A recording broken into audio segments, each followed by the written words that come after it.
guys, welcome back to my channel. It's me, Maddie V and Bug. Today we're going to be talking about the 8 things I wish I knew before adopting a cat. Of course, my little bee man here. So stay tuned. So I adopted Bug in July of 2019, so a little bit over a year ago. I got him from the Humane Society. I was like, okay, I want an adult cat. I don't really want to look at any kittens if they even have kittens. This one little kitten in his cage, and he was sleeping, and Kate was like, oh my god, you have to go look at him. And I was like, but I really want an adult cat. And so I chose 2 adult cats to look at, and then I was gonna see Bug last. I saw one cat first, a black cat. She was really cute. She ended up peeing on me though, and I don't know what it is. Maybe it's the Aquarius in me, but I'm always like rooting for the underdog and like just trying to give everyone the benefit of the doubt. So I was like, no, I really think she's so cute. And Kate was like, okay, but like hear me out. Let's see the kitten. And I was like, okay, fine. So I went and looked at the cat, Bug, and I instantly fell in love. Like, he was a little standoffish at first, but there was like this fan in the room and he kept like batting the air, and I was like, literally me. So I got Bug, we instantly fell in love, and I didn't even see the other cat, and I hope he's doing okay. And here we go with the 8 things I wish I knew before adopting Bug. So the first thing that kind of came as a shock to me was my cat's diet, and I did learn that cat obesity is like a real thing. So indoor cats especially are very susceptible to being overweight, and a lot of it has to do with free feeding. So obviously I'm not a vet, don't take anything I say seriously, but just my personal opinion, I don't think free feeding is the best way to go for a cat owner. A lot of extra food, which means a lot of extra money, and it can make your cat like literally fat. I recommend having a feeding schedule. Bug eats every morning at 10 a.m. and every night at 10 p.m. just because my wonky work schedule, but he gets like a scoop of dry food in the morning and then like some wet food at night. There's a difference between grain-free and grain-friendly food. So his dry food is grain-free, but he also eats the same brand wet food. So it's called First Mate. This one is the First Mate cage-free chicken formula. This is grain-free, but I do have a grain-friendly formula as well that I use by the same brand. It comes in chicken and turkey. You also get salmon, so it's a pretty spoiled cat. A lot of people say that grain-free is better for them. I am not sure. I can't really tell, but I do feed Bug a little bit of grain-friendly food just so he has that in his diet in case I were to have to put him on a grain-friendly diet. Another thing that I like to give Bug when he eats every couple months or so is this probiotic. It's by Optagest. It's a probiotic. I take them. I might as well give them to my cat. Side note, if you are getting your cat food from like a local pet store and you're moving where it might not be available, or your cat needs to go on a different diet, or you have to change foods, obviously, again, I'm not a vet, but I do know is to introduce that new food slowly. When Bug was a baby, I kept changing his food because I wasn't sure what he liked, what I could afford. I was just kind of experimenting with a lot of stuff, and I changed it way too fast. So his tummy was getting super upset, and he got kind of sick. And so that's actually where I started with the probiotic, was when that was going on, and then it just stayed in his diet. But yeah, that's a good thing to remember as well. So growing up, I never had a cat. I only had dogs, and so I didn't know that there was like indoor and outdoor cats. I mean, maybe I'm stupid, but I just assumed that like all cats just like knew how to go outside and stuff. Not the case. When I took the cat to the vet, and she was like, you know, do you want to be an indoor and outdoor cat? And I was like, I think indoor, just because there's a lot of cats out in my apartment complex. And she's like, okay, so your cat can look outside and whatever, it's gonna get very curious, but don't take your cat outside within the first year. Curiosity is just gonna grow and grow and grow and grow, and it's gonna want to be an outdoor cat. So if you keep the cat sheltered inside and kind of don't expose it to the outside until it like loses interest, then you'll have an indoor cat. Won't matter. It's not cruel. It's just a pampered, you know, spoiled indoor cat. Although they sleep like 15 hours a day, he is a crackhead, and he always is running around, always wants to like just be crazy. But I only have so much room, so I really have to get him a lot of toys and entertain him a lot. And Bug does get really like antsy when he's like, come on mom, play with me, play with me, play with me, especially like when I get home from work and all I want to do is sit down and decompress. He always wants to play. I got this like electric toy, you know, has like different sides, and like a little mouse toy comes out of it. Literally, I come home from work, pop that bad boy on, and he is just playing with himself, because when he gets really annoyed, he'll like meow. When he gets really annoyed, he'll like unplug the TV and I'm like, oh my god, Bug, all I want to do right now is watch TV and you're literally being so annoying. I would recommend for indoor and outdoor cat, getting your cat microchipped. If you get it from the Humane Society, it'll automatically be microchipped. So that's why I really recommend adopting and not shopping for your pet. I mean, if you want to shop for your pet, if you want a certain kind, go ahead, whatever, do what you want. Sometimes when I open the door when I'm leaving, Bug will literally like charge at my feet. And I don't know if he's saying like, hey peasant, get out, I'm really sick and tired of you and I want my alone time. Or if he's like, no mom, let me come with you. But he always stops like at the front door.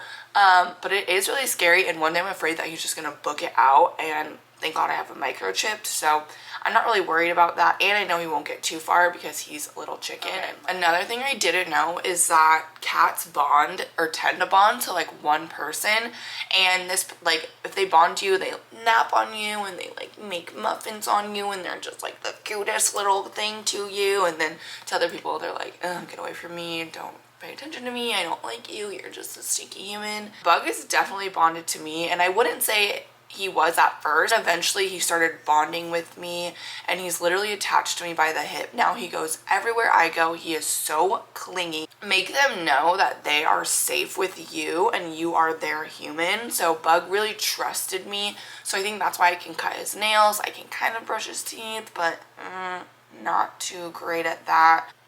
Also, with that being said, let them be a little bit independent because I kind of had like first child syndrome and I was like, hug me, stay with me, I want to watch you eat, I want to watch you do this and that, blah, blah, blah. And that was like not very good because I got to a point where Bug would get like nervous if I wasn't just like right there when he was eating. And when I'd want to go to bed and close my door, he would literally like scratch at the door and cry. He has the most annoying cry. Usually when I stop talking, he's like, meow! Like, I don't know why, but he has the most annoying cry ever. So, I wish I would have just let him, you know, sleep where he wanted, do what he wanted. Yeah, it's so nice to sleep with your cat, but it's also super annoying to be up all night, every night when he goes into, like, crackhead mode at 3 a.m. Don't raise a clingy cat because they can actually get anxiety, like, for reals. Also, cats are super smart.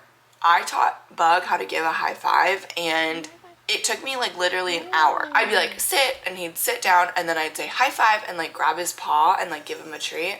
It worked like a charm, literally in an hour, and now he's like the most master high fiver ever. Okay, litter boxes. So in my apartment, I pretty much live in like a shoe box, so I don't have a lot of room for a cat litter box, which kind of sucks. So the one that I have now is more like a pan, so it sits in between my toilet and the wall.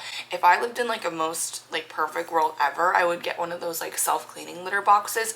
Not because I'm lazy and don't like to do it, just because it keeps it a lot cleaner. It's like way more thorough and, you know, but they're really expensive. If I could fit it, I would have gotten like a domed litter box because, you know, Bug like flings cat litter and everything everywhere because he's a cat, you know, so it is kind of annoying having to like sweep all the time, but whatever, it keeps my bathroom fairly clean. Cats are actually really clean animals. They don't like things that smell bad, so that's why they cover their poop after they go to the bathroom.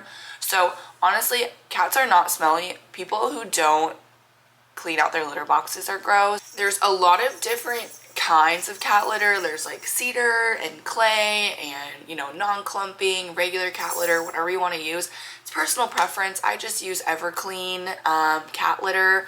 I'll put a picture right here. I just use that. It works perfectly. It does. So another thing that I wasn't aware of when I did get my cat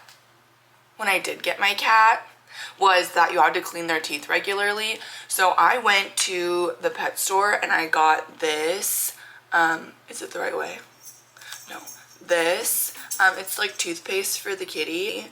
And then also came with a little toothbrush. Bug hates it. Hates it. He does not like it. He does not let me do it. So I really recommend, if your cat doesn't like it, like mine, to just take your cat to the vet every once in a while. Ask them to clean their teeth. Nails. Nails, nails, nails. So if you can see my arm, it has a lot of scratches on it because my cat is freaking psycho, and I just let him go to ham on my arm because it's my cat. It doesn't really hurt me, and maybe I have a high pain tolerance. I don't recommend letting your cat do that because I know we're playing, so it doesn't like make me angry or anything, but I don't like the way it looks now, and I kind of regret letting my cat do that. Also, I get his nails trimmed. He used to not like it, so I took him to PetSmart, and I have to go in, you know, like once a month, once every month and a half or something, and every time I would just get cat litter, I would go and, you know, get his nails done because I could just walk in. Super easy, super convenient.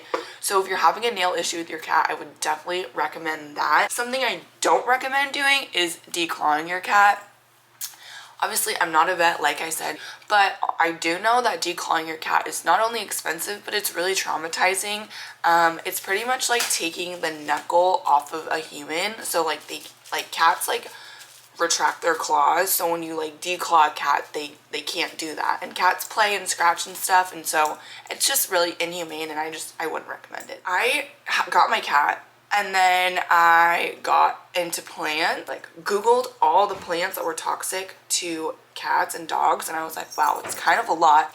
Okay, I have a huge calathea collection, and I just realized that I love those plants, but they're actually non-toxic to animals, so that's awesome.